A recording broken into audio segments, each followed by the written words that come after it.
Look at yourself in the mirror. Right now, I want you to really look. What do you see? A civilized human being? A rational thinker? A moral creature capable of love, sacrifice, and conscious choice? Now imagine this. Everything you believe about yourself, your free will, your morality, your precious humanity, is nothing more than a thin veneer, a fragile mask barely concealing something ancient, something primal, something dark. We like to think we've evolved beyond our savage origins. We build cities, create art, fall in love, and condemn violence. We tell ourselves we're different from the animals, better. But beneath your neatly pressed shirt and your carefully curated social media profile, beneath your education and your ethics and your deeply held beliefs about right and wrong, there's something else. Something that doesn't care about your feelings. Something that's been running the show for 300 million years, long before humans ever walked the earth. Today, we're going to peel back that mask. We're going to examine the dark truths about human nature that psychology, neuroscience, and evolutionary biology have uncovered, truths that most people spend their entire lives avoiding. By the time we're done, you may never see yourself the same way again. Some of what I'm about to tell you will disturb you. Some of it might even frighten you. But here's the paradox.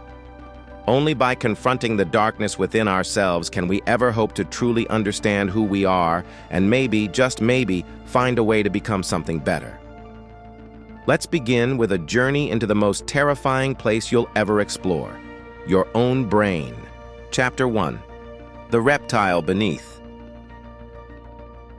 In the 1960s, neuroscientist Paul MacLean proposed a model of the brain that, while simplified, reveals something profound about who we are.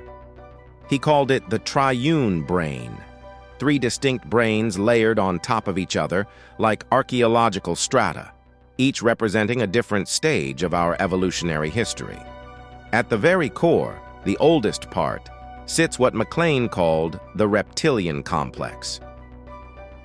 This is your lizard brain. It evolved hundreds of millions of years ago, and you still carry it with you today. It's a masterpiece of survival engineering, and it has absolutely no interest in your happiness, your morals, or your self-actualization. The reptilian brain is concerned with only 4 things: dominance, territory, mating, and survival. It doesn't think. It doesn't feel. It reacts. When you feel your jaw clench during an argument, that's your reptilian brain preparing for combat. When you feel a flash of jealousy watching your partner talk to someone attractive, that's your reptilian brain protecting its territory. When you make a decision based on gut instinct rather than logic, that's the ancient reptile whispering in your ear. Here's the uncomfortable truth. You can't reason with this part of your brain. It doesn't understand language. It doesn't respond to persuasion. It simply acts, faster than your conscious mind can even register what's happening. Think about the last time you lost your temper. Really lost it. In that moment, did you consciously choose to become angry? Did you rationally decide to raise your voice? Of course not. The anger happened to you. One moment you were calm, and the next, without any conscious decision, you were flooded with rage, your heart pounding, your muscles tensed, your voice rising. By the time your conscious mind caught up, the reptilian brain had already taken control. And here's what makes this truly disturbing. This happens constantly, not just during anger, but during countless decisions you believe you're making consciously. That gut feeling about a person you just met, reptilian brain assessing threat level, that sudden anxiety in a dark parking lot, reptilian brain scanning for predators, that inexplicable attraction to someone who's wrong for you, reptilian brain responding to ancient mating cues that haven't changed since the dinosaurs. You are not one mind. You are at least 3, stacked together like an archaeological dig, and the oldest layer, the deepest, fastest, most automatic layer, doesn't speak your language. It speaks in hormones and instincts, in gut feelings and sudden urges, and it gets the first vote in almost everything you do. Chapter 2: The Limbic Mammal. Above the reptilian brain, wrapped around it like a warm, furry blanket, sits the limbic system. This is the paleo-mammalian brain, the emotional center that evolved when mammals emerged. If the reptilian brain is the cold, calculating survival machine, the limbic brain is where things get messy. This is where you feel love, grief, joy, terror, belonging, abandonment. Mammals, unlike reptiles, raise their young. They form bonds, they play, they grieve. When a dog whines at its owner's grave, that's the limbic brain. When a mother recognizes her baby's cry in a crowded room, that's the limbic brain. When you feel a rush of warmth seeing an old friend, that's the limbic brain, the mammalian inheritance that makes social connection possible. But here's the dark side. The limbic brain is also where you learn fear, where trauma gets encoded, where rejection cuts like a knife. Your limbic brain doesn't care whether a fear is rational. It only cares whether a fear keeps you alive. This is why you can be terrified of public speaking even though no predator is going to leap from the audience and eat you.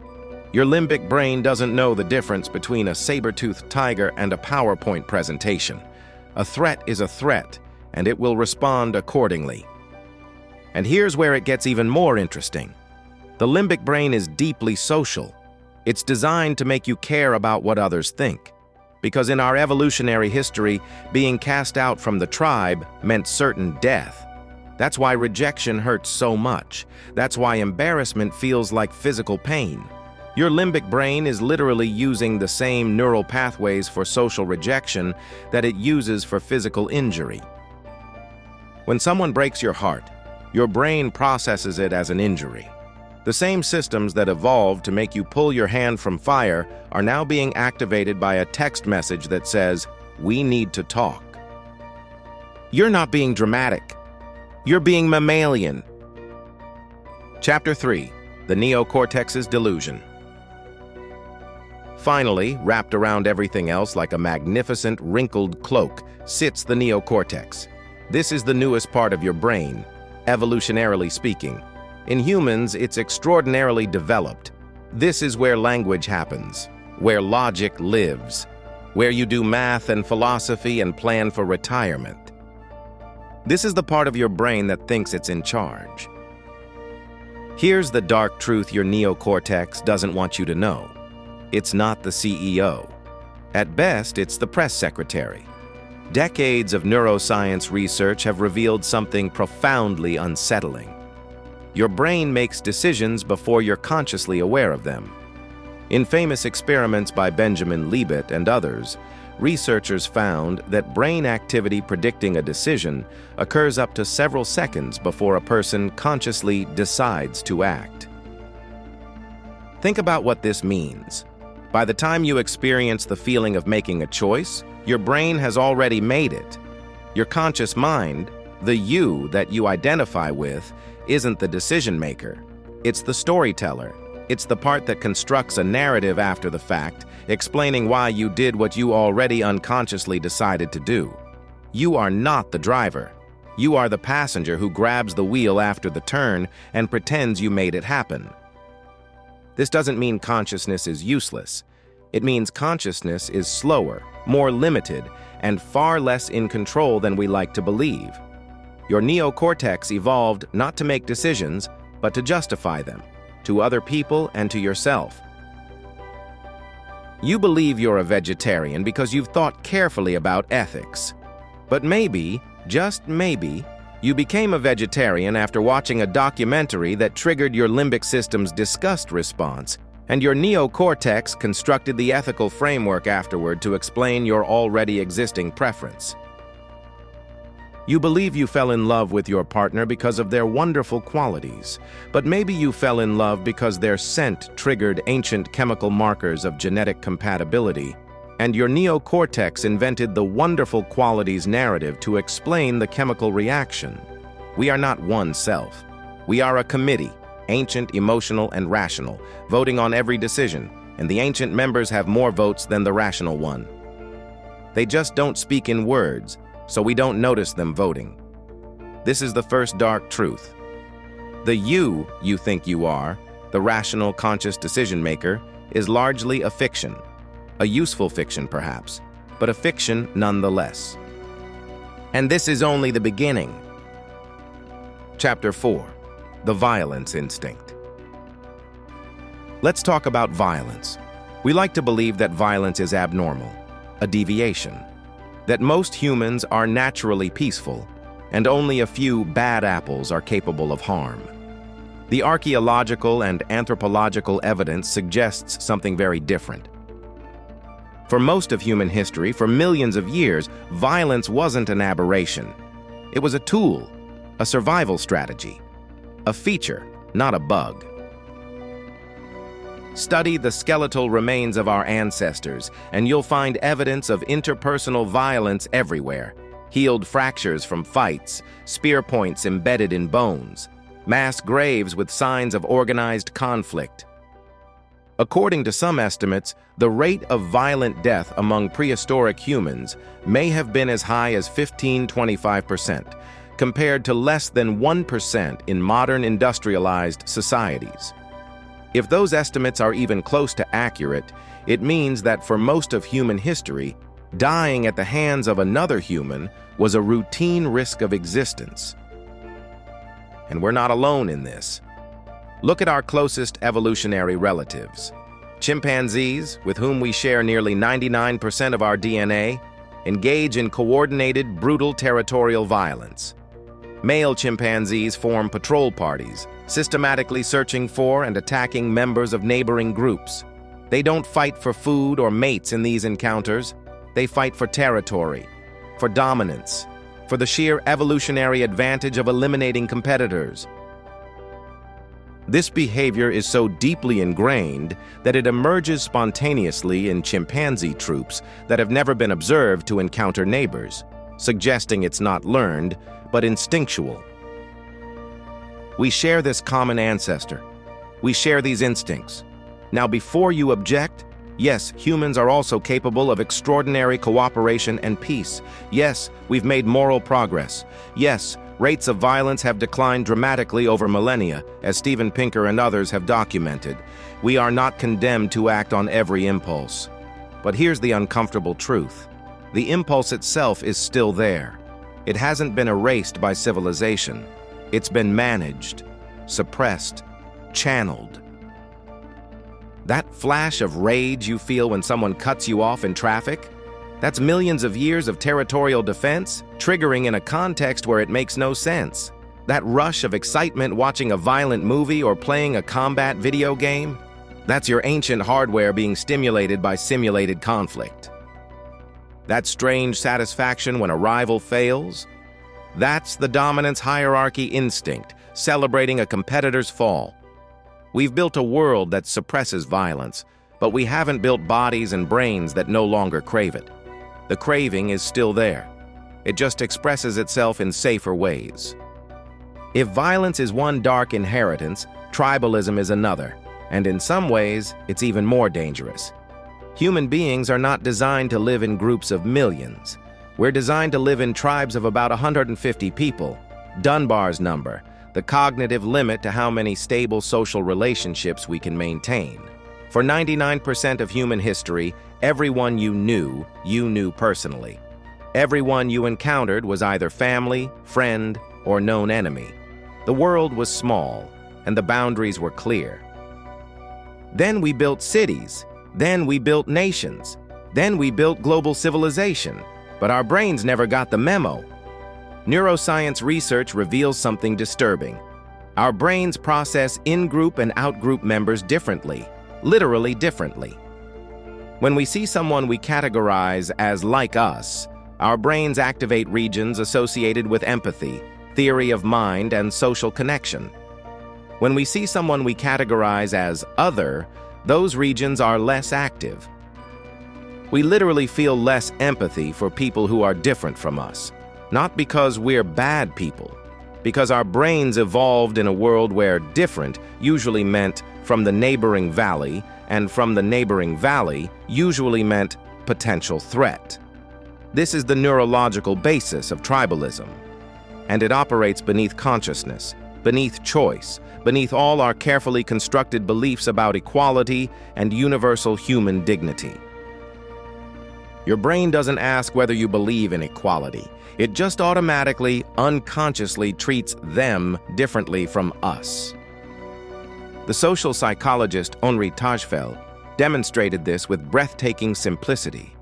He randomly assigned people to groups based on completely meaningless criteria, preferences for paintings, or even just flipping a coin. Then he gave them the opportunity to pay resources. Over and over, people favored their own group, even when they knew the grouping was arbitrary, even when they'd never met their fellow group members, even when favoring their group meant sacrificing absolute gain for themselves. We don't need reasons to form tribes. We form tribes automatically, and then we invent reasons afterward. Look at modern politics through this lens. Look at nationalism. Look at sports fandom. Look at the way people rally around brands or celebrities or YouTube channels. Everywhere you look, you see the same pattern. Humans need tribes. We need to belong. We need to know who's us and who's them. And here's the darkest part. We don't just love us. We need to dislike them. Research on group identity shows that defining who we are often depends on defining who we aren't. Groups that have no external enemies tend to fragment and fracture internally. Groups that face external threats tend to unite and cohere. This suggests something disturbing. At some level, we may need them to maintain us. We may need enemies to feel like we have friends. The tribe that prays together stays together, but so does the tribe that hates together. Chapter 6. The Dehumanization Switch. If tribalism is the foundation, dehumanization is the weapon. Throughout history, whenever humans have committed atrocities against other humans, they've first performed an essential psychological maneuver. They've convinced themselves that the victims aren't really human, not fully human, not human in the way we are human. Neuroscientist Susan Fiske and her colleagues have studied this phenomenon in the lab.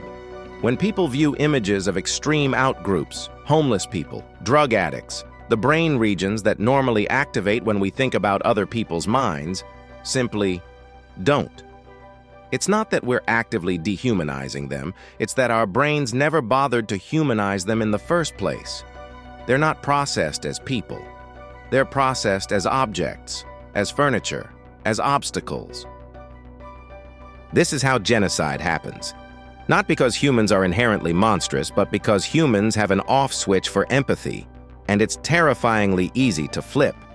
The Nazis didn't have to convince Germans that Jews were evil. They first had to convince Germans that Jews weren't really people. Once that switch was flipped, everything else followed. The Hutus didn't have to convince themselves that Tutsis deserved to die. They first had to convince themselves that Tutsis weren't really human. Cockroaches, they called them. Vermin. In the 1970s, Philip Zimbardo demonstrated just how easily this switch can be flipped. He created a simulated prison in the Stanford Psychology Department basement, randomly assigned college students to be guards or prisoners, and planned to run the experiment for 2 weeks. He had to shut it down after 6 days. Ordinary, healthy, well-adjusted young men, selected precisely for their psychological normality, had become sadistic. They'd internalized the roles so completely that they began treating their fellow students with cruelty and humiliation. The prisoners, meanwhile, had become passive and broken. Around the same time, Stanley Milgram conducted his infamous obedience studies. Ordinary people were willing to deliver what they believed were painful, dangerous electric shocks to a stranger, simply because an authority figure in a lab coat told them to. 2 out of 3 participants continued to the maximum voltage, 450 volts, clearly marked, danger, severe shock. Even as they heard the learner scream, then fall silent, then stop responding entirely. These experiments reveal something profoundly uncomfortable. The capacity for cruelty isn't limited to monsters. It's distributed throughout the population. It's in all of us. Given the right circumstances, the right authority figures, the right dehumanization of victims, most people will go along with atrocity, not because they're evil, because they're human. This isn't speculation. This is the most replicated finding in social psychology. The dark truth about human nature isn't that some of us are bad. It's that under the right conditions, almost all of us are capable of becoming bad. Carl Jung called this the shadow, the parts of ourselves we don't want to acknowledge. The capacity for violence, for cruelty, for selfishness, for everything we associate with evil. We spend our lives trying to deny the shadow. We project it onto others, seeing in our enemies the darkness we refuse to see in ourselves. But the shadow doesn't disappear when we ignore it. It grows, it festers, and eventually it expresses itself in ways we can't control. The only way to deal with the shadow, Jung argued, is to acknowledge it, to integrate it, to accept that we contain multitudes, including multitudes we'd rather not contain. Chapter 7. The Attraction to Darkness. Let's talk about something uncomfortable. Why are we drawn to darkness? Not just in others, but in ourselves. Why do dark personality traits, narcissism, Machiavellianism, psychopathy, often correlate with success, particularly in certain domains? Why are we fascinated by villains? Why do bad boys and dangerous women feature so prominently in our fantasies? Psychologists call them the dark triad: narcissism, Machiavellianism, and psychopathy. These traits exist on a spectrum throughout the population, and research suggests they're associated with certain advantages. Narcissists are often charming and confident, at least initially.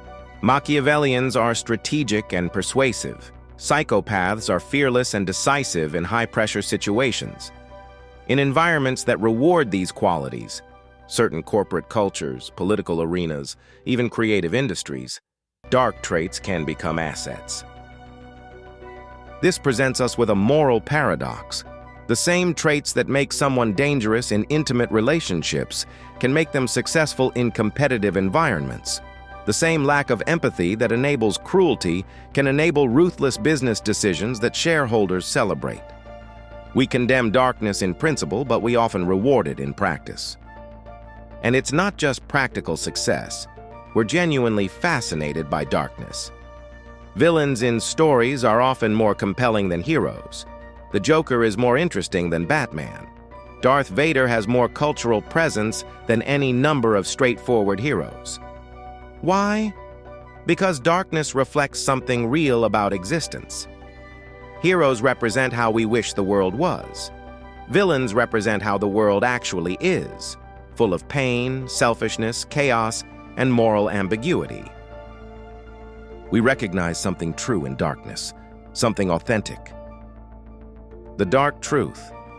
You have a shadow. You have parts of yourself you don't acknowledge, desires you're ashamed of, impulses you suppress, thoughts that would horrify others if they knew. And these parts aren't going anywhere. They're as much a part of you as your kindness, your generosity, your love. The question isn't whether you have darkness. The question is what you do with it. Chapter 8. The Illusion of Free Will. We need to talk about free will, because if the dark truths we've explored so far disturb you, this one might unravel you entirely. What if you don't have it?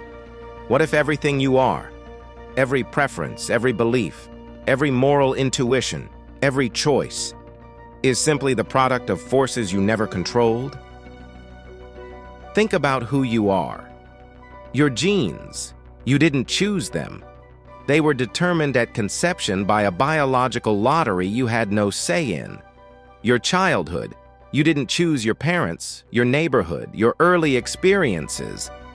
You didn't choose whether you were loved or neglected, encouraged or criticized, safe or traumatized. Your culture. You didn't choose the language you speak, the values you absorbed, the assumptions you make about reality. They were simply there, surrounding you from birth, shaping you in ways you'll never fully recognize. Neuroscientist Robert Sapolsky, after decades studying the biological basis of behavior, has concluded that there is no free will, not limited free will, not free will most of the time, no free will, period. He argues that every behavior is the product of genes, environment, hormones, neurochemistry, and prior experiences, all interacting in ways we're only beginning to understand. There's no ghost in the machine. There's just the machine.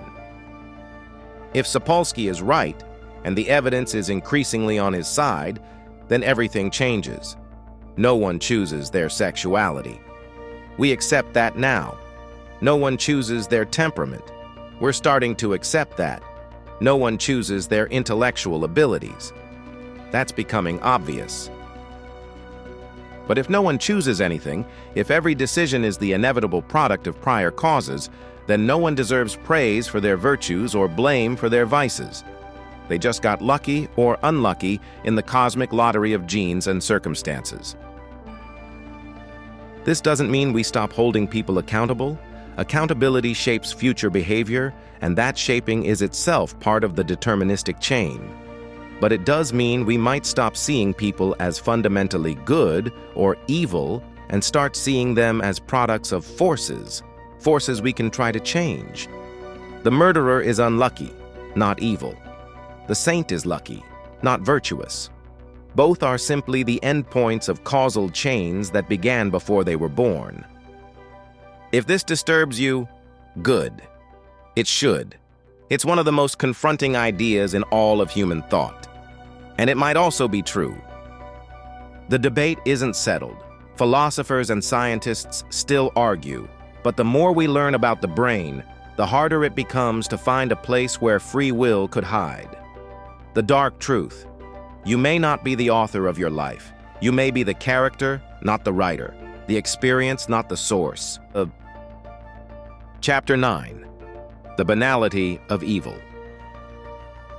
In 1961, Hannah Arendt traveled to Jerusalem to cover the trial of Adolf Eichmann, the Nazi bureaucrat who helped orchestrate the Holocaust. She expected to find a monster, a psychopath, an embodiment of pure evil.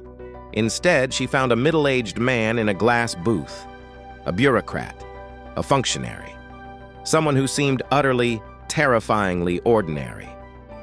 Arendt coined a phrase that has haunted philosophy ever since: the banality of evil. Evil, she argued, isn't always demonic. It isn't always monstrous. Sometimes, most times, evil is banal. It's ordinary people doing ordinary jobs, filling out ordinary forms, following ordinary procedures, and never quite noticing the catastrophe they're creating. Eichmann wasn't a fanatic. He was a careerist.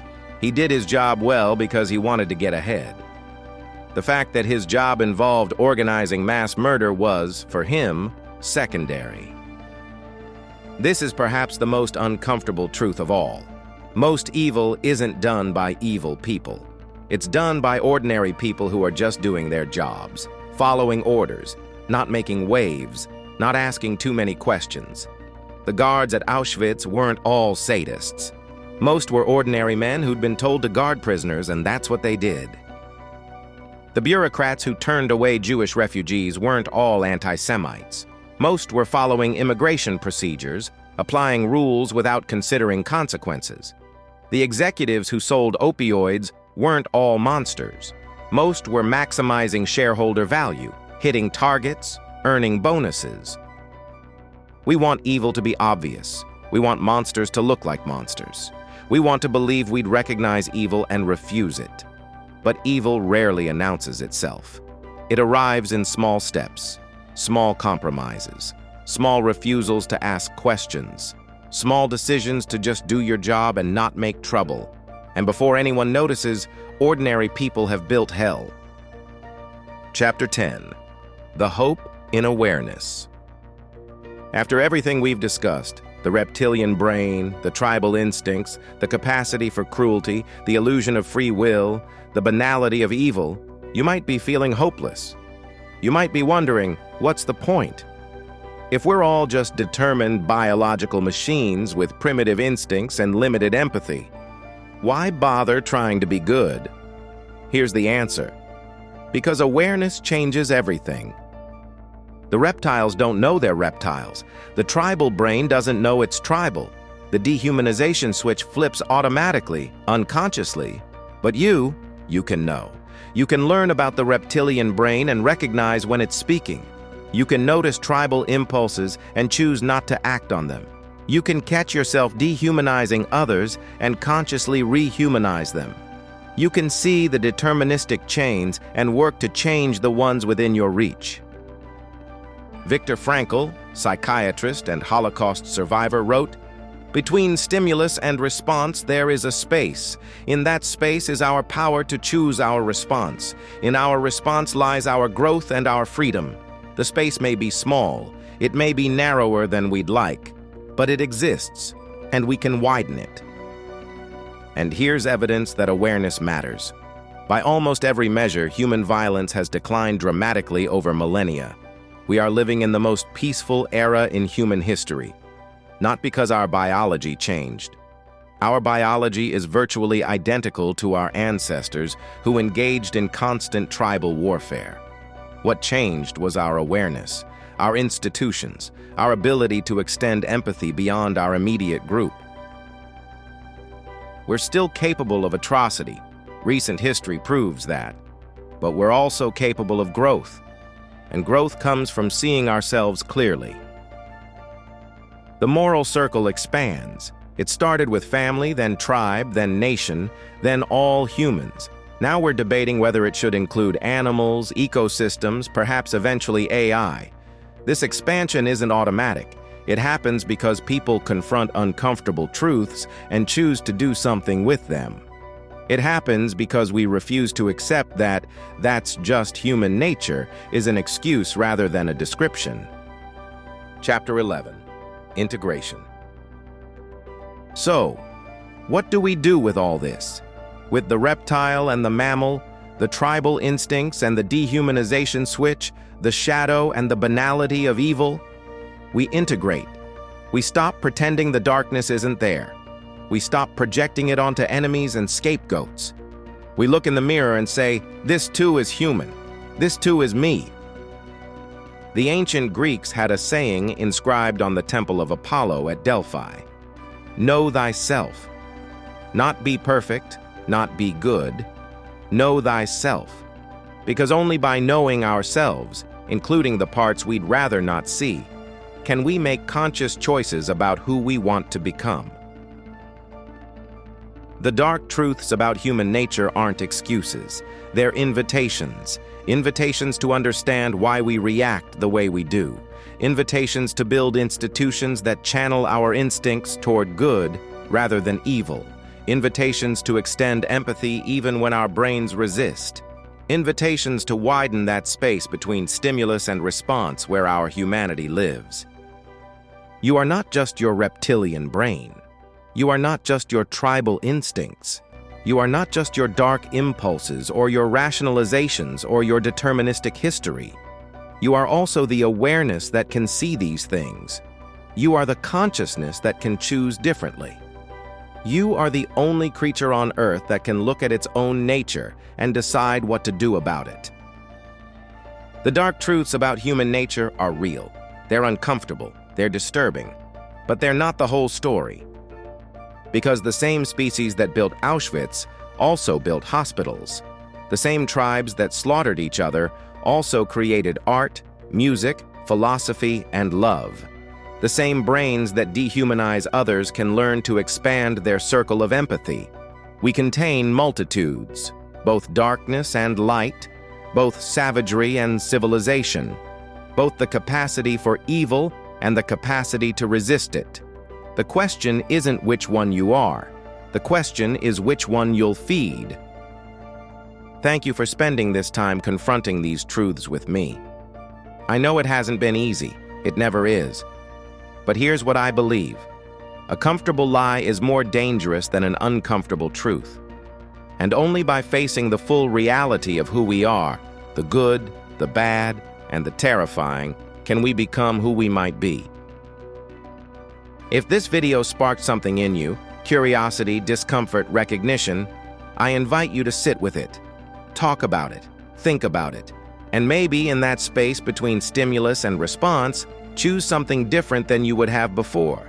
The dark truths about human nature are real, but so is our capacity to transcend them. If you made it this far, you're the kind of person who'd rather face the darkness than pretend it isn't there. And if that's you, consider subscribing. This channel exists for people who want to understand, really understand, what makes us human. The good, the bad, and everything in between.